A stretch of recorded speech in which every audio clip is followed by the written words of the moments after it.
Hello అండి, అందరికీ నమస్కారం. ఇవాళ కూడా ఒక మంచి కథ మీ ముందుకు వచ్చేసాను. వీడియోకి లైక్ చేయడం అస్సలు మర్చిపోకండి. అలానే ఛానల్కి కొత్తగా వస్తే కనుక ఎవరైనా సబ్స్క్రైబ్ చేసుకోవటం అస్సలు మర్చిపోవద్దు.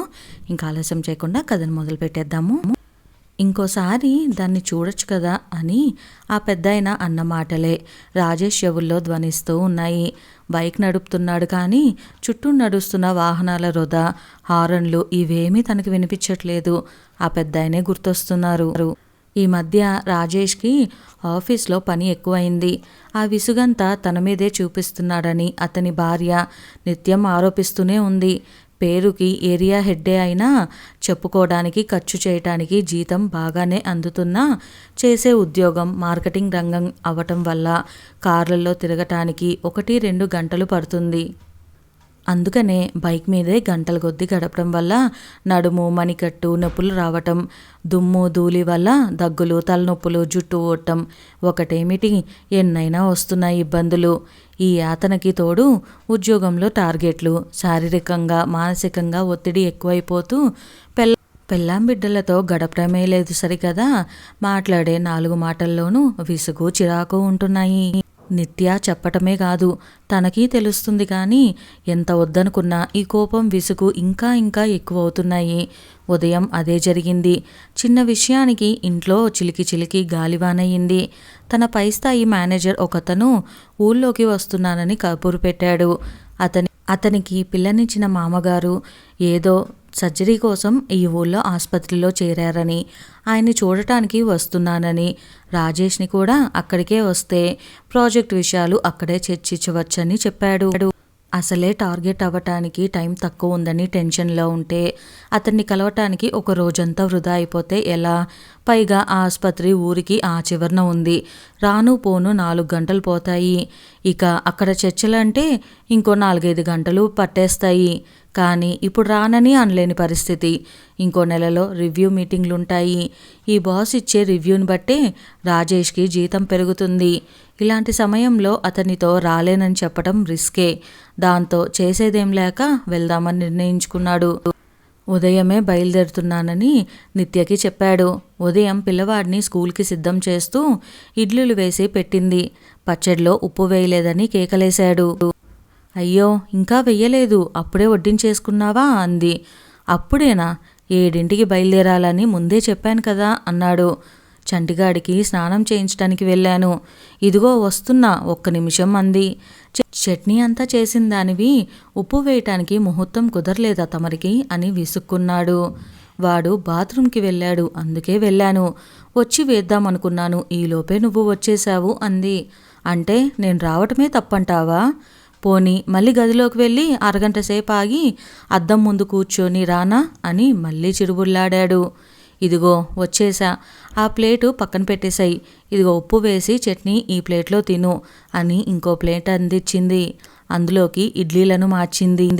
ఇప్పుడు ఆ పచ్చడేం చేస్తావు? పడేస్తావా అన్నాడు. పడేయంలే అంది. డబ్బులు ఎక్కువైపోయాయి నీకు, సంపాదించేవాడికే తెలుస్తుందా బాధ అన్నాడు. పడేయను మహాప్రభో, నీకు టైం అవుతుంది కదా, బయలుదేరు అంది. అంతే, నోరు మూసుకోమంటున్నావు అంతే కదా? కాదు, నిజంగానే టైం అవుతుంది కదా, ఇబ్బంది పడతావని చెప్తున్నాను. మొగుడితో తప్ప అందరితోనూ సవ్యంగానే మాట్లాడుతావుది నా కర్మ. ఇప్పుడు నేనేమన్నాను? ఏమీ అనలేదు, నాకే ఊసిపోక అరుస్తున్నాను. సరే, వాడికి టైం అవుతుంది, స్నానం చేయించాలి. నువ్వు తినేశాక ఈ కాఫీ తాగి తలుపు దగ్గరికి వేసి వెళ్ళిపో. వేస్తాను. మీ ఇంట్లోలాగా వదిలేసి వెళ్ళను. ఏంటి, ఏమన్నావు? ఏం లేదు. అంత ధైర్యమా? లేదు, ఏదో అన్నావు చెప్పు. నిన్ను చాలా చక్కగా పెంచారని అంటున్నాను. ఇప్పుడు ఆ మాటలు మాట్లాడే టైం ఉందా నీకు? పొద్దున్నే లేచి వాడిని తెమిల్చి నాకు టిఫిన్ దగ్గరుండి పెట్టచ్చు కదా. రోజు అలాగే పెడుతున్నాను కదా. ఈరోజు వాడి స్కూల్ టైంలో నువ్వు బయలుదేరుతున్నావు, రోజు కంటే త్వరగా. అవును, అది నా తప్పే. చాలా సంతోషం. ఈ కాలంలో పిల్లలకి ఇవన్నీ ఏం తెలుస్తాయి? మొగుడు ఎంత కష్టపడి వచ్చినా అనవసరం. ఇప్పుడు మళ్ళీ మొత్తం ఆడవాళ్ళందరినీ ఒక తాటికి కట్టేసి స్టేట్మెంట్లు ఇస్తున్నావా? ఇక చాలు రాజేష్, నీకు వాడికి కూడా టైం అవుతుంది. నువ్వు మాట్లాడదామంటే మాట్లాడతాను, వద్దంటే ఆపేస్తాను. అదే కదా నీకు కావాల్సింది? అవును, అది కావాలి ఇది కావాలి అని పోరు పెట్టే పెళ్ళాం దొరికితే బాగుండేది నీకు. అడగట్లేదు కదా, అందుకే ఇంకా లోకువయ్యాను. పెళ్ళైన కొత్తల్లోనే బాగుండేది. వస్తూ వస్తూ మల్లెపూలో పానీపూరినో చెరుకు రసమో ఏదో ఒకటి తెచ్చేవాడివి. ఇప్పుడు ఇంటికి రమ్మంటేనే బాధ అయిపోయింది నీకు. అయినా ఏనాడు ఏవి అడగకుండా సహకరిస్తుంటే నాకు మిగిలేది ఇది. ఏదో ఒకటి చేసుకో. పొద్దున్నే ఈ డిస్కషన్లన్నీ నా వల్ల కాదు. నీ టెన్షన్లన్నీ చూపించడానికి నేనే దొరికాను. నువ్వు కూడా అందరితోనూ బాగానే మాట్లాడతావు. నా విషయానికి వచ్చేసరికి కారాలు మిరియాలు నూరుతావు. పెళ్ళామంటే మొగులందరికీ లోకువే. నువ్వు కూడా మగవాళ్ళందరినీ ఒక తాటికి కట్టేసి మాట్లాడుతున్నావు కదా. పానీపూరి కావాలంటే నువ్వు కొనుక్కొని తినచ్చు. నన్నిలా దెప్పక్కర్లేదు. ఎంతసేపు నీ గురించే నువ్వు ఆలోచిస్తావు. నాకేం చేస్తున్నావు? ఈ కాఫీ కూడా వేడిగా లేదు. చలిలో 20 కిలోమీటర్లు బైక్ మీద వెళ్ళాలి. వేడి కాఫీ తాగే యోగం కూడా లేదు నాకు. ఇంకొక అరగంట అరువు నా మీద. అప్పుడు కాఫీ వేడిగా ఉంటుంది. మరి నాకు కావాల్సింది పానీపూరి కాదు, అది తెచ్చిచ్చే నీ ప్రేమ ఆదరణ. అది అర్థం చేసుకోవు. చెప్పినా నన్ను అర్థం చేసుకోదు. పైగా నేనే తనని అర్థం చేసుకోవట్లేదట. బయటికి వెళ్ళే మొగుణ్ణి చిరునవ్వుతో పంపించటం ఎప్పటికి వస్తుందో. అయినా నిన్నని ఏం లాభం? ఎవరి నుంచి వచ్చిన పోలికలు? రాజేష్ అంటే నన్నను, మా అమ్మ నాన్నల్ని అనొద్దని చాలాసార్లు చెప్పాను నీకు. నాకు చిరునవ్వు నవ్వాలనే ఉంది. ఇలా ఉండటం నాకేం ఇష్టం కాదు. నా మీద పొద్దున్నే ఇలా అరుస్తుంటే ఎలా నవ్వమంటావు అంది నిత్య కన్నీళ్లు పెట్టుకుంటూ. మాట్లాడితే ఈ ఏడుపొగటి అంటూ కాఫీ తాగకుండానే విసురుగా బయటికి వెళ్ళి బైక్ స్టార్ట్ చేసి రోడ్డున పడ్డాడు రాజేష్. చెవిలో ఎఫ్ఎం పాటలు పెట్టుకొని వింటూ 20 కిలోమీటర్లు నగర వాహన సముద్రాన్ని ఈది వెళ్ళేసరికి కాస్త మూడు మారింది రాజేష్కి. హాస్పిటల్లో రాజేష్ బాస్ సత్యాని కలిశాడు. ఐసీయూలో అతని మామగాని ఒకసారి పలకరించి ఐసీయూ వెయిటింగ్ ఏరియా మూలకున్న 2 కుర్చీలు చూసుకొని కూర్చున్నారిద్దరు. సత్య తన బావమర్దితో నేను కాసేపు ఇక్కడ ఉంటాను కదా, ఒకసారి నువ్వు ఇంటికి వెళ్ళిరా అని పంపించాడు. కాసేపు ఆఫీస్ విషయాలు చర్చించుకున్నాక క్యాంటీన్లో బిస్కెట్లు టీ లాగించి మామూలుగా రాజకీయాలు షేర్ మార్కెట్ కబుర్లు చెప్పుకుంటున్నారిద్దరు. 2 కుర్చీల అవతల కూర్చున్న ఒక వృద్ధుడిని ఇంతవరకు వాళ్ళు గమనించనే లేదు. ఆయనే రాజేష్ని పిలిచి, బాబు ఇక్కడ ఫోన్ ఛార్జింగ్ పెట్టాను, నా బ్యాగ్ ఇక్కడ ఉంది, ఐసీయూ నుంచి నర్సు నన్ను రమ్మని పిలిచింది, ఒకసారి వెళ్తాను, కొంచెం నా ఫోను బ్యాగు చూస్తారా బాబు అన్నారు. రాజేష్ వాచ్ చూసుకుంటూ నేను ఇక్కడ ఇంకో అరగంట మాత్రమే ఉంటానండి, ఈయన కూడా ఇంకా బయలుదేరతారు అన్నాడు. అబ్బే 5 నిమిషాల్లో వచ్చేస్తాను బాబు అన్నారాయన. సరే వెళ్ళిరండి అన్నాడు రాజేష్. ఆ పెద్దాయన నడిచి వెళ్తుంటే గమనించాడు. రాజేష్ చేతివేళ్ళు సన్నగా వణుకుతున్నాయి. చిన్నపిల్లల కంటే చిన్నగా బుడిబుడి అడుగులు వేస్తూ నడిచి లిఫ్ట్ వైపుకి వెళ్ళారు.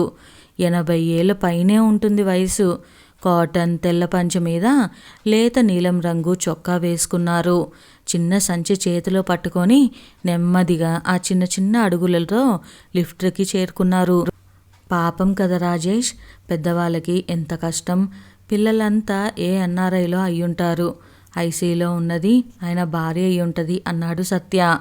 అయ్యుండొచ్చు అన్నాడు రాజేష్ ఏదో ఆలోచిస్తున్నట్టుగా తలూపుతూ. పిల్లలు అమెరికానో ఆస్ట్రేలియాకో చదువుకో ఉద్యోగానికో వెళ్తామన్నప్పుడు ఆనందంతో అందరికీ మా వాడు ఆ దేశంలో ఉన్నాడు, ఈ దేశంలో ఉన్నాడు, మా అమ్మాయి ఆ దేశంలో కాపురానికి వెళ్ళింది అని చెప్పుకుంటారు. తీరా పిల్లల ఆదరణ తల్లిదండ్రులకు అవసరమయ్యేసరికి వాళ్ళు రాలేరు. ఇక్కడ వీళ్ళు ఒక్కరే ఉండిపోతారు. ఇప్పుడు మా బావమర్దిని చూడు, ఇక్కడ ఉన్నాడు కనుక తండ్రిని చూసుకుంటున్నాడు. మేం పిలవగానే పలికేలా ఉన్నాము కాబట్టి మా మామగారికి సర్జరీ అనగానే వచ్చి వాలిపోయాము. హాయ్ అని తన అభిప్రాయాన్ని కుండ బద్దలు కొట్టినట్లుగా చెప్పుకుపోయాడు సత్య. అవును అన్నట్లు తల ఊపుతూ వింటున్నాడు రాజేష్. రాజేష్ తల్లిదండ్రులు తమ సొంత ఊళ్ళోనే అన్నావదనలతో ఉంటున్నారు కనుక కొంత నిశ్చింతగానే ఉంది రాజేష్కి. అప్పుడప్పుడు తన ఇంటికి వస్తూ వెళ్తూ ఉంటారు. అత్తమామలకు నిత్య ఒక్కటే కూతురు. ఈ ఊళ్ళోనే పక్క ఏరియాలో ఉంటూ తరచూ రాకపోకలు సాగిస్తూ ఉంటారు వాళ్ళు కూడా. ఈలోగా ఆ పెద్దాయన మళ్ళీ లిఫ్ట్ దిగి అలాగే బుడిబుడి అడుగులు వేసుకుంటూ దగ్గరికి వచ్చారు. ఈసారి మరింత నిశ్చితంగా గమనించారు రాజేష్. ఆయన చెయ్యే కాదు, మెడ కూడా సన్నగా వణుకుతున్నట్టుగా ఊగుతుంది.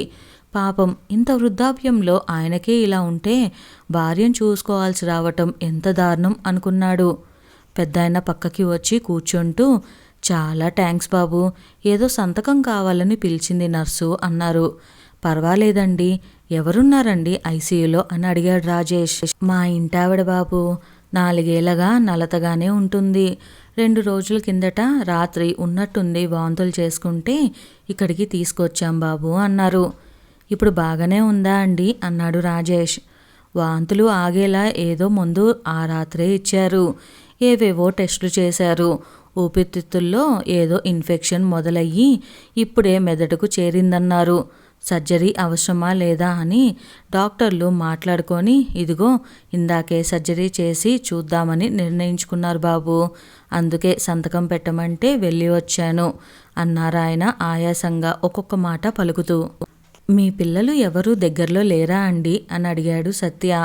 ఉన్నారు బాబు, 3 పిల్లలు ఈ ఊళ్ళోనే ఉన్నారు. రాత్రి ఒకరు పగలు ఒకరు ఇక్కడే ఉంటున్నారు. నన్ను ఇంటికి వెళ్ళిపోమన్నారు. నేనే ఇక్కడ ఉంటానని పట్టుబట్టాను. కొడుకు కోడలు స్నానాలు భోజనాలు చేద్దామని ఇందాకే వెళ్ళారు. కూతురు అల్లుడు ఇప్పుడు నాకు భోజనం తీసుకొస్తారు. రాత్రి మళ్ళీ చిన్న కొడుకు వస్తాడు అన్నారు. సత్య రాజేష్ ఒకరి ముఖాలు ఒకరు చూసుకున్నారు. మనం అనవసరంగా బోలెడు కథలు అల్లేసుకున్నాం కదా అన్నట్టు కళ్ళతోనే కనీ కనిపించకుండా నవ్వుకున్నారు. నేను ఫుడ్ కార్పొరేషన్లో చేసి రిటైర్ అయ్యాను బాబు. మాకు 22 ఏళ్ల లోపే పెళ్ళయింది. అది నా మేనకోడలే పాపం. 60 ఏళ్ల పైనే ఒకరికొకరం తోడుగా గడిపాము. అదలా మాట పలుకు లేకుండా మంచం మీద పడి ఉంటే అని దుఃఖం పొంగుకు రాగా వాక్యం పూర్తి చేయలేక ఆగిపోయి కళ్ళు తుడుచుకున్నారాయన. సత్య రాజేష్ ఏమీ మాట్లాడలేదు. అలాగే ఆయన చూస్తూ కూర్చున్నారు. ఆయనే మళ్ళీ మాట్లాడాడు. పిచ్చి పిల్ల, చిన్నప్పటి నుంచి గలగలా మాట్లాడేది, కమ్మగా పాటలు పాడేది. ఈ మధ్య ఒక 3 ఏళ్లుగా ముసల్దయింది. ఏదో 3 పూట్ల వెళ్ళదీస్తున్నా వస్తున్నాం, ఇద్దరం ఉన్నాం కనుక. పేరుకి మొగుడు పెళ్ళాలమే కానీ చిన్నప్పటి నుండి అది నాకు ఫ్రెండే, కలిసే ఆడుకున్నాము. నాకు 84 అయితే దానికి 81 సంవత్సరం స్నేహం. 81 సంవత్సరాల స్నేహం మాది. ఇప్పుడు ఉన్నట్టుంది అలా పడి ఉండటం చూస్తే ఏమీ తోచట్లేదు అన్నాడు శూన్యంలోకి చూస్తూ పెదవి విరుస్తూ. రాజేష్కి ఎందుకో పెద్దాయన చాలా నచ్చారు. 81 ఏళ్ల స్నేహం, అందులో 65 ఏళ్ల పెళ్లి సంసార జీవితం చాలా బాగుందండి. ఆదర్శ దంపతులన్నమాట. మేమైతే ప్రతిరోజు దెబ్బలాడుకుంటూనే ఉంటామండి. మీలాంటి వాళ్ళ నుంచి ఎన్నో నేర్చుకోవాలి అన్నాడు రాజేష్. ఆదర్శం అనేది చూసేవాళ్ళు అనే మాట బాబు. మాట మాట అనుకోకుండా ఏ 3 పిల్లలు ఉండరు. మళ్ళీ ఎంత త్వరగా కలిసిపోయాం అన్న దానిలోనే ఉంటుంది అసలైన ఆదర్శం అంతా. నాకు చాదస్తం ఎక్కువ, మా ఆవిడకి విసుగు ఎక్కువ. ఇక ఊహించుకోండి మా కాపురం ఎలా ఉంటుందో అని గర్వంగా నవ్వారాయన. రాజేష్ కూడా చిన్నగా నవ్వి, మరి ఎవరు సర్దుకుపోతారు అని అడిగాడు. అది సర్దుకోకపోతే నేను సర్దుకోకపోతే అది అన్నారు.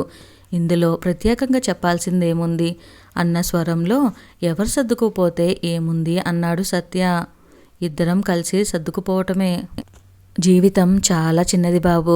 మనం చూస్తుండగానే ఎదుగుతాం. పెళ్ళిళ్ళు అవుతాయి, పేరంటాలు అవుతాయి, పిల్లలు, వాళ్ళ చదువులు, వాళ్ళ పెళ్ళిళ్ళు, మనవళ్ళు మనవరాలు, ఇలా రెప్పపాటులో అందరం కైలాసయాత్ర చేరాల్సిందే.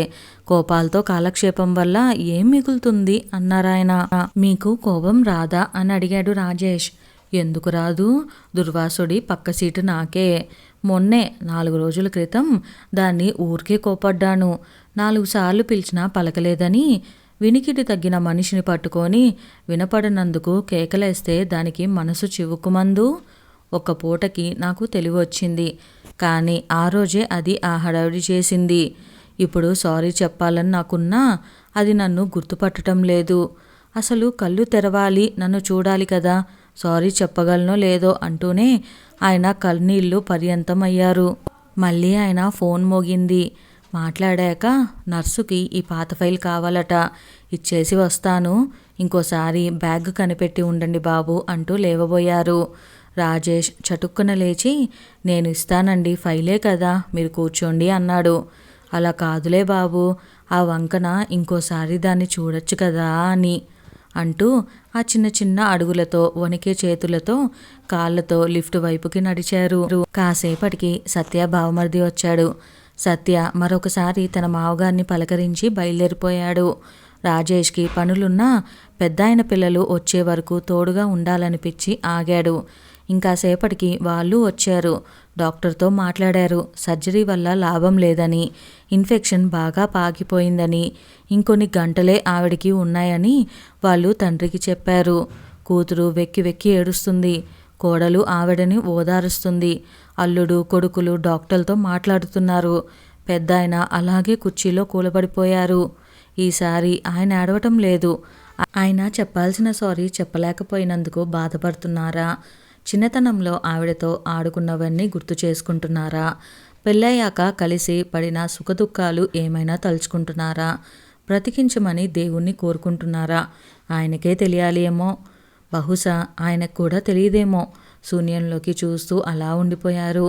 ఆవిడకి ఏమన్నా అయితే ఆయన ఒంటరైపోతారు.